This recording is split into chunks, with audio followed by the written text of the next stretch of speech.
Ruben Martinez is ready to ride out with Irving Police. He's a volunteer here to serve an important purpose. I just translate whatever the officer needs. It's called our Translator Ride-Along program. That means he is along for whatever officers encounter. One time we had this stolen vehicle and we were in pursuit. So that's exciting, right? But before we get to this night's calls, let's go back to how his involvement started. Back in 2013, Martinez joined Irving's Citizen Police Academy, which offers sessions in Spanish. It is an academy that we have put together for the citizens of Irving to make them more familiar with the Irving Police Department. Martinez really liked the classes. Over 12 weeks, he got to drive a police car, train with firearms, and try on SWAT gear. And it's heavy. It was like 200 pounds. The classes ended, but his enthusiasm did not. It was actually the rekindling of an interest he had in his native Mexico. When I was younger, I wanted to be a police officer there. As you know, being a police officer in Mexico is not the same as here. It is really dangerous. A little bit of everything. Yep.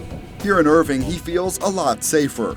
Each night he volunteers, he goes to the officer's briefing to learn about any pressing issues. And then everybody goes out. A lot of nights can be slow. This time around, he is with an officer called to investigate the aftermath of a car crash. Does your neighbor have a license plate or anything like that?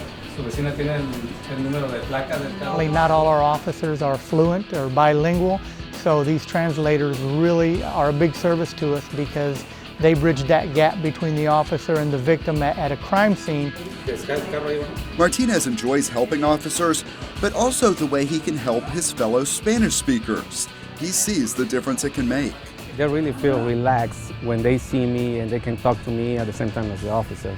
I think that helped them to get some trust to the officer. Were you in the car when it happened? Irving police say there is actually high interest in volunteering to translate, but it takes special skills. There's a lot of folks that would want to get involved into that program, but one of the things that I really stress to the students of my Spanish class is that you have to be fluent in English and Spanish, because when you're at a crime scene and you are translating sensitive, important material, there's no room for error. Martinez volunteers on Friday nights after already working all week at his full-time job. I stay until 2, 3 in the morning, yeah.